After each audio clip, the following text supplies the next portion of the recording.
Hello students, வணக்கம். இன்னைக்கு நாம யூனிட் 6ல இருந்து லென்சஸ் லா பத்தி பார்க்க போறோம். இது பார்க்க கொஞ்சம் கன்ஃபியூசிங்கா இருக்கிற மாதிரி தோணலாம். ஆனா அதனால பயப்படவே அவசியம் இல்ல. இந்த செஷன் முடியும் போது இது உங்களுக்கு ரொம்ப ஈஸியா புரிஞ்சிருக்கும். எக்ஸாம்லயும் எப்பவுமே மறக்காது. நம்ம முன்னாடி பார்த்தோம்ல, ஃபாரடேயோட எக்ஸ்பெரிமெண்ட்ஸ் பிரகாரம் ஒரு காயில்ல மேக்னெட்டிக் ஃப்ளக்ஸ் சேஞ்ச் ஆகும்போது அதுல ஒரு கரண்ட் இன்டியூஸ் ஆகும்னு. சரி, கரண்ட் வருது, அது ஓகே. ஆனா அது எந்த டைரக்ஷன்ல போகும்? கிளாக் வைஸா இல்ல ஆன்டி கிளாக் வைஸா? சோ இந்த கேள்விக்கு பதில் சொல்றது தான் லென்சஸ் லா. ஓகே, இங்க இந்த படத்தை பாருங்க. நம்ம ஒரு பார் மேக்னெட்டோட நார்த் போல காயில் கிட்ட கொண்டு போகும்போது அந்த கேல்வனோமீட்டர்ல நீடில் மூவ் ஆகுது. அதாவது கரண்ட் இருக்குன்னு கன்ஃபார்ம் ஆயிடுச்சு. பட் எந்த பக்கம்? லெஃப்டா ரைட்டா? இதுக்கு பதில் சொல்றதுதான் நம்ம லென்சஸ் லா. சரி, வாங்க இப்போ விஷயத்துக்குள்ள போவோம். லென்ஸ் லாவை புரிஞ்சுக்கிறதுக்கு ஒரு சூப்பர் ஈஸி ஐடியா இருக்கு. அத த ரெபல் ரூல்னு ஞாபகத்துல வச்சுக்கோங்க. அது எப்பவுமே ஒரு ரெபல் மாதிரி, நீங்க என்ன சொன்னாலும் எதிராதான் பேசும். அதாவது சிம்பிளா சொன்னா லென்சஸ் லா ஒரு நோ சொல்ற லா. அந்த இன்டியூஸ்ட் கரண்ட் அதை உருவாக்குன காரணத்தை, அதாவது அந்த சேஞ்ச எப்பவுமே அப்போஸ் பண்ணும். நீங்க என்ன பண்ண நினைக்கிறீங்களோ அதை செய்ய விடாது. அதான் அந்த ரெபல் கேரக்டர்.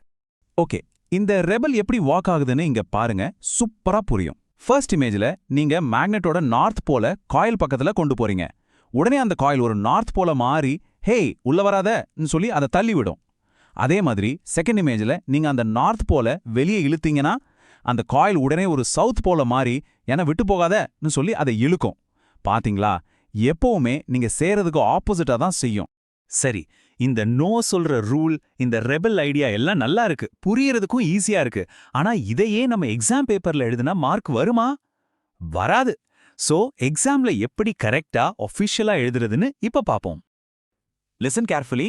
இதுதான் உங்க என்சிஆர்டி டெக்ஸ்ட் புக்ல இருக்கிற exact definition, word by word. இதுல முக்கியமான வார்த்தை என்ன? Opposes the change. அந்த காந்த பாயத்தின் மாற்றத்தை எதிர்க்கும். நம்ம சொன்ன ரெபல் கான்செப்ட் தான். பட் இதுதான் எக்ஸாமுக்கு சேஃபான வேர்டிங். இதை இப்படியே எழுதினாதான் ஃபுல் மார்க்ஸ் கிடைக்கும்.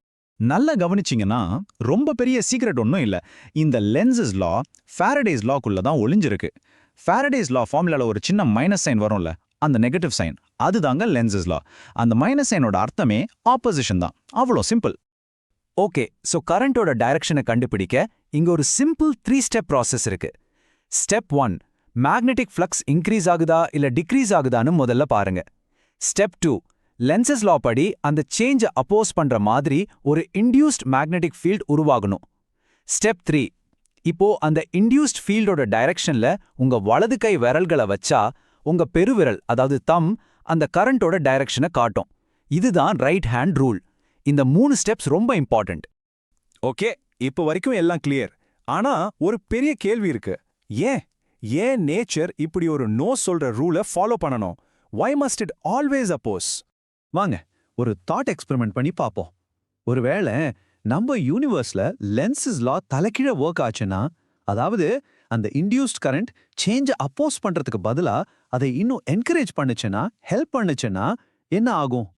ஓகே, இங்க கவனமா பாருங்க. நம்ம உண்மையான வேர்ல்ட்ல நீங்க மேக்னெட்டை உள்ள தள்ள கஷ்டப்படணும், ஒரு ஒர்க் செய்யணும். உங்க ஒர்க் தான் எலக்ட்ரிக்கல் எனர்ஜியா மாறுது. ஆனா அந்த இமேஜினரி ஹெல்பர் வேர்ல்டுல நீங்க சும்மா ஒரு சின்ன புஷ் கொடுத்தா போதும், அந்த காயில் வாடா வாடான்னு அதை இன்னும் வேகமா அட்ராக்ட் பண்ணும்.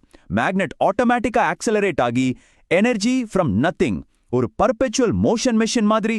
Impossible, right?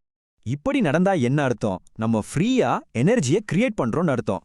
இது பிசிக்ஸோட மோஸ்ட் ஃபண்டமெண்டல் ரூல். ஆனா லா ஆஃப் கன்சர்வேஷன் ஆஃப் எனர்ஜியை பிரேக் பண்ணுது. அது முடியவே முடியாத விஷயம். சோ இப்ப புரியுதா? லென்சஸ் லா வேற எதுவுமே இல்ல, அது லா ஆஃப் கன்சர்வேஷன் ஆஃப் எனர்ஜியோட ஒரு டைரக்ட் கான்சிக்வன்ஸ் தான். அந்த கரண்ட்டை உருவாக்க தேவையான எனர்ஜி நீங்க அந்த ஆப்போசிஷனுக்கு எதிரா செய்யற ஒர்க்ல இருந்து தான் வரணும். அதனால தான் அந்த ஆப்போசிஷன், அந்த நோ இருந்தே ஆகணும். சரி, இப்போ தியரி எல்லாம் நல்லா புரிஞ்சிடுச்சு. இனிமே எக்ஸாம்ல ஸ்டூடெண்ட் சாதாரணமா பண்ற சில தப்புகளா பாப்போம். நீங்க அதை பண்ணிடக்கூடாது. இது ரொம்ப ரொம்ப காமன் மிஸ்டேக். ஒரு ஸ்ட்ராங் மேக்னெட்டை காயில் பக்கத்துல வச்சாலே கரண்ட் வரும்னு நினைக்கிறது தப்பு. உண்மை என்னன்னா, அந்த மேக்னெட்டிக் ஃப்ளக்ஸ்ல ஒரு மாற்றம், ஒரு சேஞ்ச் இருந்தா மட்டும்தான் கரண்ட் வரும். இதை ஞாபகத்துல வச்சுக்க ஒரு simple line: no change no current. மறக்காதீங்க. ஓகே, ஃபைனலா ஒரு குவிக் சம்மரி. உங்க எக்ஸாம்க்கு தேவையான மோஸ்ட் இம்பார்ட்டன்ட் பாயிண்ட்ஸை ஒரு தடவை ஃபாஸ்டா பார்த்துடலாம். இந்த 4 பாயிண்ட்டை மட்டும் நல்ல ஞாபகம் வச்சுக்கோங்க. பாயிண்ட் நம்பர் 1, லென்சஸ் லா இன்டியூஸ்டு கரண்டோட டைரக்ஷனை சொல்லுது. 2, அந்த கரண்ட் எப்பவுமே மேக்னெட்டிக் ஃப்ளக்ஸ்ல வர சேஞ்சை அப்போஸ் பண்ணும். 3, இந்த opposition law of conservation of எனர்ஜினால ரொம்ப அவசியம். அண்ட் 4, ஃபாரடேஸ் லால வர்ற அந்த நெகட்டிவ் சைன், அதுதான் லென்சஸ் லா. ஓகே, கிளாஸ் முடியறதுக்கு முன்னாடி ஃபைனலா ஒரு யோசனை. ஒருவேளை இந்த லென்சஸ் லாங்கிற ஒன்று இல்லாம போயிருந்தா நம்ம சும்மா ஒரு மேக்னெட்டை லைட்டா நட்ஜ் பண்ணி அன்லிமிட்டெட் ஃப்ரீ எனர்ஜி எடுத்துக்க முடியுமா? யோசிச்சு பாருங்க. அதோட பதில்ல தான் பிசிக்ஸோட அழகே இருக்கு.